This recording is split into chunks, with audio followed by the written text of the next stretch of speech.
Хүүхэд залуучуудаа энэ өдрийн мэндийг хүргье. Монголынхаа үзэсгэлэнт нэгэн том нуур болох Баруун аймагт, Увс аймагт байдаг Хяраас нуурынхаа талаар жоохон мэдлэгтэй болж авцгаая. За ингээд тугсан сууж таалан болгоно. Лайк андарч комментчиж сабаан дараарай. Монгол орны баруун хязгаар Увс аймгийн нутагт орших Хяраас нуурынхаа талаар ярья. Тус нуурыг 2000 онд байгалийн зохицуулбарт газарт бүртгэн авсан бөгөөд нийт 3328 км квадрат нутгийг хамарна. Хяраас нуураас гадна Айраг нуурын тус хамгаалтын бүсэд багтаагажээ. Улаанбаатар хотоос баруун зүгт 1272 км-ийн зайд оршдог нуур байна. Хяраас нуурын ус нь үнэргүй, шорог амттай. Өнгө нь болонгортолтын цаг агаар улирлын онцлогоос шалтгаалаад өөрчлөгдөв. Нуурын усны тунгалгажих гол төлөв өвлийн улирал тохиолдох ба зун намрын улиралд жоохон болонгортой болж шаранхтай болно.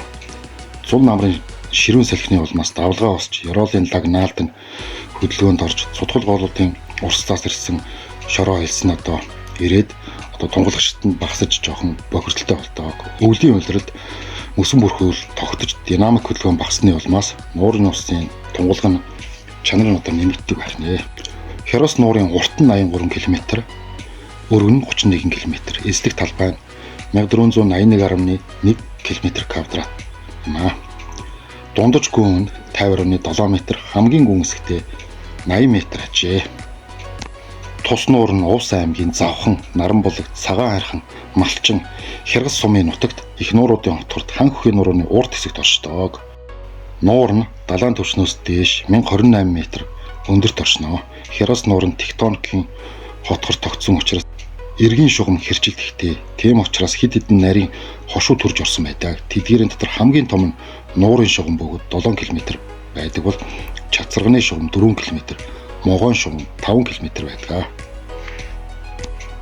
Нуурын эргээс жаахан гүн рүү ороход нэлийн гүнзгий болдог 40-50 м хүртэл гүнзгий болно. Харин хамгийн гүнзгий хэсэг нь Чацарганы шугам орчимд байдаг. Тэр нь 80 м төртийг. Хяраас нуур нь гүн эзлэхүүн зэргээр их нууруудын хотод бус нуураас хавьгүй том тооцогдно. Хар ус нуурын системийн дотор хамгийн намд орших том нуур бөгөөд Алтай нуур хангаан уулархаг нутгаас их авч их нууруудын хотгор руу урсах бүх голуудын төгсгөл болно. Алтай нуурны зүүн ба хойд хажуу хангаан нуурны баруун хажууг бүхэлд нь хамарсан 170,000 км квадрат уудам нутгаас усчнаа. Энэхүү талбайгаас их авсан гол горхүүд их нууруудын хотгорыг бүлэг нууруудаар дамжсаар эцэстээ Айраг нуурт сутхан очиж тэндээс нуурын хоолой гэдэг зүйлээр холбогдсон байдаг. Тэр нь Хяраас нуурд уцдаг. Айраг нуур нь болохоор цэнгэг устай байдаг. Хяраас нуур нь давстай байдаг. Энэ хоёрын хооронд нэг нарийнхан хоолой байдаг. Хяраас нуур нь гадагш урсгалгүй тогтмол нуур бөгөөд нуурын мандал асар их ус ууршуулах давсны уусамлаар хансан байдаг. Хяраас нуур нь илүүд лосоо өгөх Айраг нуур нь 143.3 км талбайтай. Айраг нуурыг Хяраас нуураас 50-80 м өндөр урт ухаад толгодоор тусгаарласан байдаг. Нуурын хоолой урт нь 5 км, өргөө нь 200-аас 300 м юм аа. Хяраас нуурын урд хөвөнд тавг чулууны булаг, хойд хэсэгт нь чондолоохон булаг, могоон булаг зэрэг булаг шанттай.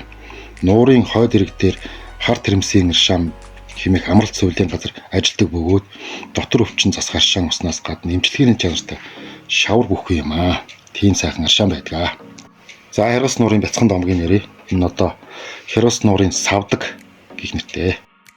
Нэгэн том хүүх бух байдаг гэсэн домогтой. Тэр бух намар бүр нуурын гүнээс урамдан гарч ирж аль нэг айлын хотонд очиод бух утсан тэр айлын үхэр нь өсдөг, үрждэг хэмээн тийм бэлгшээлтэй сайхан домогтой байх нэ. За Хяраас нуурын хамгийн үзэсгэлэнтэй газар болох Хэцүү бад энийг бол ярихгүй байж болохгүй. Бас манай зуулчид монголчууд очих дуртай нэг газрын нэг багмаа. За энэ Хэцүү бад нь аймгийн төвөөс 100 оргиш 230 км. Завхан сумаас 60 км-ийн зайд. Хяраас нуурын зүүн хэсэгт усан доогуур 5-аас 7 км үргэлжлэх 20 м өндөр хадан цохой байх бөгөөд түүнийг Хэцүү бад гэж нэрлэдэг. Тэрхүү хадны зарим оройн уснаас тухайн гарч арал мэт сүртэй харагдана. Тэрхүү зухууж гарсан оройн усны шуудын деважин бөгөөд тэнд үүрээ зарч өндгөлнөө. Оросын жуулчин А.В. Бурдуков Хэцүү хот бол байгалийн гой цонь тогтоц үзэгсэн цайхнараа Монголд хоёр дэгчний юм гэж хэлсэн байдаг. Хяраас нууранд Алтай суус, Осман, шар загас элбэг тул Хэцүү хатанд үүрээ зассан шуудын гол хоол тижил болдгоо. Хэцүү хад руу хүрэх нуурын эрг орчмын зам сул, элс тэржгэнэрхтэй тул мостой машин унаа хэрэглэх нь тохиромжтой байдаг байна. Өвөрмөц тогтцтой хяргас нууранд хар галуу цахлаа зэрэг шувууд чуулдаг байна. За анх 1881-ээс 1901 онд Оросын судлаач Георгий Потанин тус нууран дах усны химийн найрлагыг анх шинжлэх ухааны аргаар судалж исэн түүхтэй байна. За энэ Оросын Потанин гэгч эрдэмтэн хяргас нуурыг судалж байх үедээ нуурын эрэгт үл мэдэгдэх том амьтны мөр байсан талаар тэмдэглэсэн байдаг. За энэ юу гэхээр одоо манай монголчууд сонсч байсан байх та хяргас нууранд аврах том үлэмж биетэн байдгаа гэж нэг тийм домог түүх яригцаар байдаг. Гэхдээ энэ бол шинжлэх ухааны үндэслэлтэй батлагдаагүй. Нөгөө Их Британи нөгөө Шотландд байдаг нууранд нөгөө нэг динозавр шиг амтан гарч ирдэг. Тэрний чи юу гэдэг лээ? Ниссий хөлөө юу лээ? Тэрнтэй ээждгэн тийм амтан байх магадaltaй гэж байгаа. Хэрвээ тийм амтан үнэхээр хяргас нууранд байх юм бол бүүм тесрэлт болно. Маш их шууган дарна. Дэлхийд маш том нийлт болно.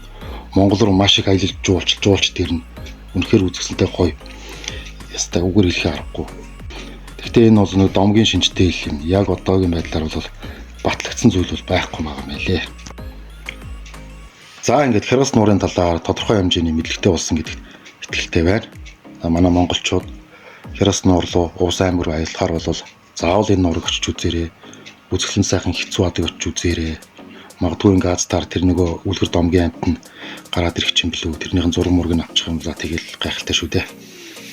Одоо уус аймаг руу явхад хяргас нуурын хойд хэсгэр засмал замтай болцсон. Манайхан аялахаар бол машин тэрэгнийхээ бүрэн бүтэн байдлыг хангаад хогоо энтийн таяхгүй авч авсан хог тэднийг бүгдийг буцаагаад авч цэвэрхэн сайхан аялцгаагаарай. Удаагийн дугаар дүүгээр төгслөө. Дараа уулзлаа баяртай. Комент, лайк, сабан дараарай.